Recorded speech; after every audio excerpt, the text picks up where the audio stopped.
Welcome back to the podcast. I'm Gloria, also known as the Sourdough Sorceress, and this is Sourdough Sorcery, where we talk about the stories, the science, and the simple magic behind real sourdough. And today we are diving into one of the most romantic and most misunderstood topics in the sourdough world. You have seen the ads. Authentic 100-year-old starter. Gold Rush era culture, 150-year-old San Francisco sourdough starter. It sounds incredible. It sounds historic. It sounds like it must be better. But here's the question. Is there really such a thing as a 100-year-old starter? And if there is it actually better? Let's talk about it. There is something beautiful about the idea of baking bread with a starter that has been alive for 100 years. It feels like history. It feels like legacy. It feels like you are participating in something timeless. And I am not here to dismiss that, because story matters, tradition matters, but science matters too. So let's separate romance from reality. A sourdough starter is a living ecosystem. It is wild yeast, lactic acid bacteria, flour, and water. That is it. It is not one single organism that has been alive since 1924. It is a constantly shifting, adapting community of microbes. And here's something most people do not think about. Every single time you feed your starter, you discard part of it and you add fresh flour and fresh water, which means the microbial population is constantly renewing itself. So are the microbes inside your jar today the exact same microbes from 100 years ago? No, not even close. Microbial communities evolve, they compete, they shift, they respond to your flour, your water, your temperature, your air. Here is our first big truth. Age does not equal strength. Stability equals strength. Welcome back to the podcast. I'm Gloria, also known as the Sourdough Sorceress, and this is Sourdough Sorcery, where we talk about the stories, the science, and the simple magic behind real sourdough. And today we are diving into one of the most romantic and most misunderstood topics in the sourdough world. You have seen the ads. Authentic 100-year-old starter. Gold Rush era culture, 150-year-old San Francisco sourdough starter. It sounds incredible. It sounds historic. It sounds like it must be better. But here's the question. Is there really such a thing as a 100-year-old starter? And if there is it actually better? Let's talk about it. There is something beautiful about the idea of baking bread with a starter that has been alive for 100 years. It feels like history. It feels like legacy. It feels like you are participating in something timeless. And I am not here to dismiss that, because story matters, tradition matters, but science matters too. So let's separate romance from reality. A sourdough starter is a living ecosystem. It is wild yeast, lactic acid bacteria, flour, and water. That is it. It is not one single organism that has been alive since 1924. It is a constantly shifting, adapting community of microbes. And here's something most people do not think about.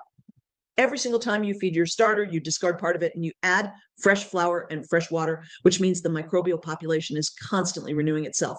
So are the microbes inside your jar today the exact same microbes from 100 years ago? No, not even close. Microbial communities evolve, they compete, they shift, they respond to your flour, your water, your temperature, your air. Here is our first big truth. Age does not equal strength. Stability equals strength. A starter is not powerful because it is old. It is powerful because it is stable and well maintained. So can a starter be 100 years old? Here is the honest answer. Yes, in lineage.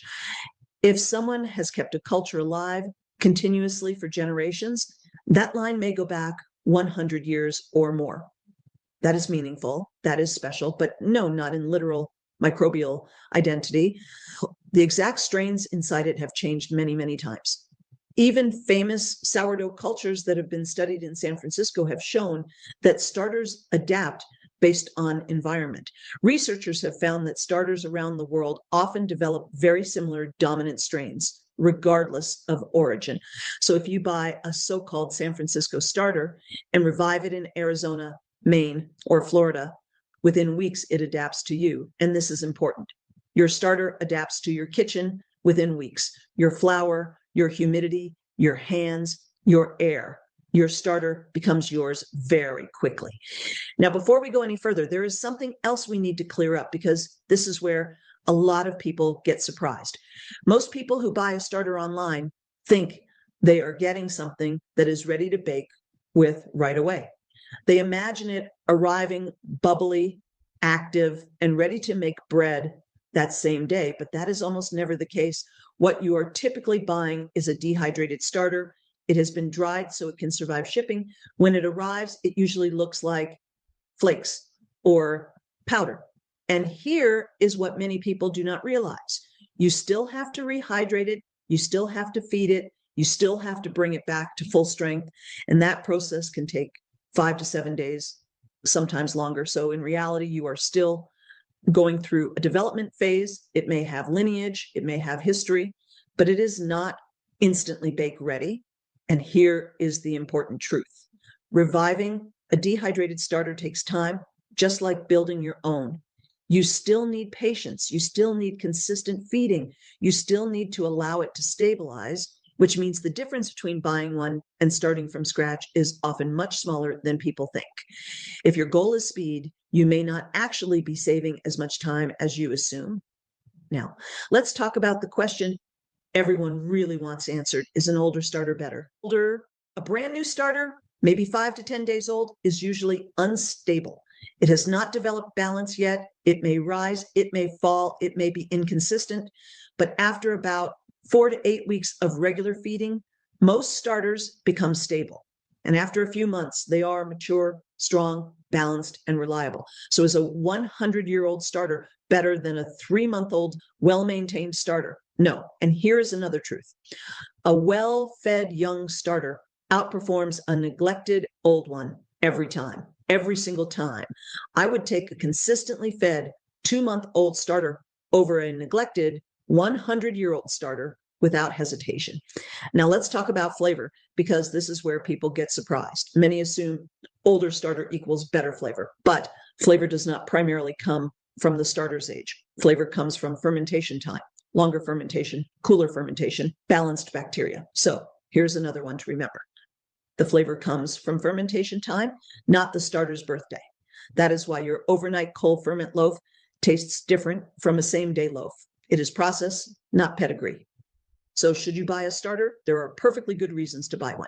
It is convenient. It is fast. It can give beginners confidence. It can feel special. There is nothing wrong with that.